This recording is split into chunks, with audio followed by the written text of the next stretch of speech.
میں ایک بات آپ سے کہنا چاہتا ہوں کہ عمران خان کی حکومت کا خاتمہ یہ حکومت کا خاتمہ نہیں ہے، اسی سے پاکستان کو بچایا ہے ہم نے۔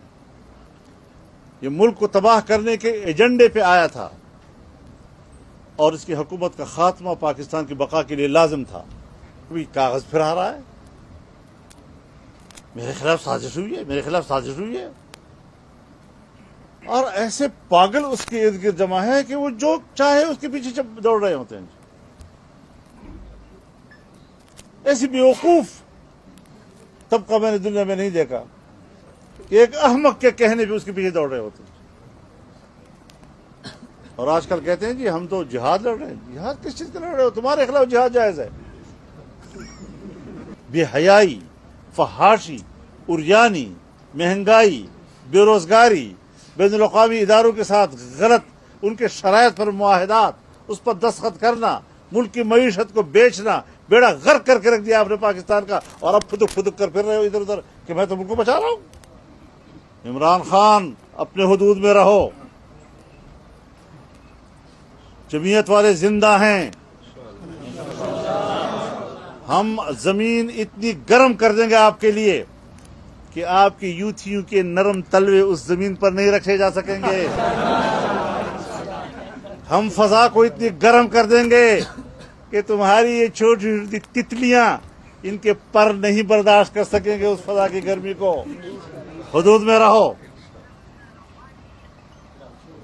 ہم نے تمہیں صحیح کہا ہے کہ تمہیں ایجنٹ ہو کسی کے، وہ کیا چیز؟ لاس اینجلس سے لے کر ڈی چوک تک تمہارے تحفظ کی بدبو پھیل رہی ہے، اخلاق تمہارے یہ ہیں، کردار تمہارا یہ ہے، تم ہمیں پاکستان کے نظام سمجھاتے ہو؟ گندگی اور غلاظتوں سے توقع ہے کہ وہاں سے پھول اٹھیں گے، خوشبوئیں اٹھیں گی۔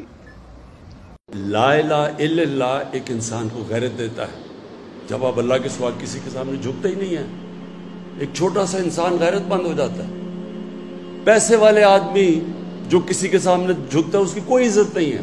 ایک مزدور بھی جب غیرت مند ہوتا ہے تو لوگ اس کی عزت کرتے ہیں۔ اور پھر جو یہ مدینہ کا انقلاب آیا تھا اس کی دو چیزیں تھیں، اس کی بنیاد دو جگہ پہ رکھی گئی تھی۔ ایک تو انہوں نے انسانوں کو آزاد کر دیا، ایک سسٹم دیا، ایک عدل اور انصاف کا نظام لیا۔ انصاف انسان کو آزاد کر دیتا ہے۔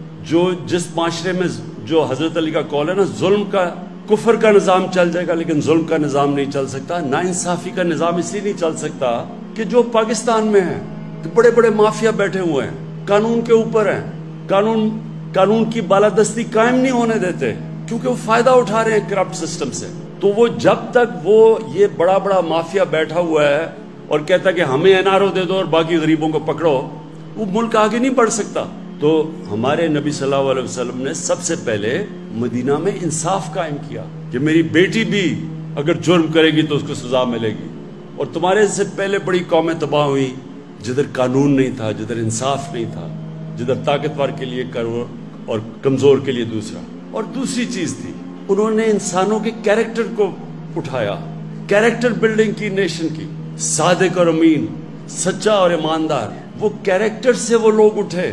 کبھی بھی جھوٹے لوگ، ڈرپوک لوگ بڑے قوم نہیں بنا سکتے۔ سچے لوگ، دلیر لوگ، جو اللہ میں، جو لا الہ الا اللہ میں ماننے والے لوگ، غیرت مند لوگ، وہ صرف بڑی قوم بنتا ہے۔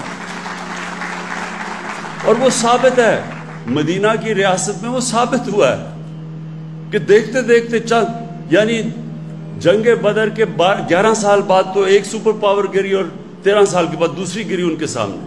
تاریخ کا حصہ یہ۔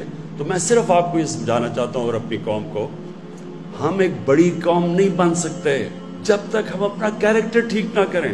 ہم بھی صادق اور امین نہ بنیں، سچے اور امانت دار نہ بنیں، انصاف کرنے والے نہ بنیں، کبھی قوم بڑی نہیں بن سکتی۔ جو مسلمان جب پھیلے تھے ساری دنیا میں تو لوگ ان کے کیریکٹر سے متاثر تھے۔ انڈونیزیا اور ملیشیا کے اندر کوئی مسلمان فوج نہیں گئی تھی، وہ ان کے تاجروں کے کیریکٹر سے لوگ مسلمان ہو گئے۔ اس لیے ہم بھی پاکستانی، اور میں کیونکہ ہماری اکثریت نوجوانوں کی ہے، میں مسلسل اپنے نوجوانوں کو اس چیز سمجھاتا ہوں کہ اللہ نے اس ملک کو کسی چیز کی کمی نہیں دی۔ ہمیں وہ یہ خطہ وہ ہے جس میں سب کچھ دے دیا اس نے، لیکن ایک ہمیں کیریکٹر چاہیے ایک عظیم قوم بننے کے لیے، سچے لوگ، سچائی، یہ جو علی امین بات کر رہا تھا کرپشن کی، جو بھی ہاتھ پھیلاتا ہے کسی کے سامنے، پیسے مانگتا ہے کسی سے، اس کی دنیا عزت نہیں کرتی۔ جب کسی کو رشوت دیتا ہے تو اس کی غیرت جاتی ہے، جو رشوت لیتا ہے اس کی غیرت جاتی ہے۔ میں جن لوگوں کو ہم کافر کہتے ہیں، میں نے ساری دنیا دیکھی ہوئی ہے، آپ حیران ہوں گے، وہاں اس طرح اخبار پڑا ہوتا ہے، لوگ پیسے ڈالتے ہیں، اخبار کوئی دیکھنے والا بھی نہیں ہوتا، کبھی وہاں سوچتے بھی نہیں کوئی دھاندلی ہوگی الیکشن میں۔ ہمارے یہاں پولنگ ایجنٹس بیٹھے ہوتے ہیں، وہاں ہو رہا ہوتا ہے، پھر لڑائیاں ہو رہی ہوتی، وہاں تو آتا ہے سیدھا ووٹ ڈال کے چلا گیا، کوئی پوچھنے والا بھی نہیں ہوتا، کوئی کہتا نہیں دھاندلی ہوئی۔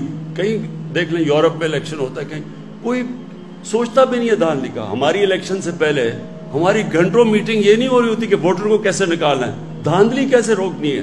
تو یہ ہمارے لیے بڑی شرم کی بات ہے کہ ہمارے اس طرح کے لوگ آئے جو آج باہر بیٹھے ہوئے ہیں اور باہر اربوں اربوں روپے کی پراپرٹیز پہ بیٹھے ہوئے ہیں، ایک رسید نہیں بتا سکتے پیسہ کدھر سے آیا، اور وہاں سے تقریریں کر رہے ہیں بیٹھ کے۔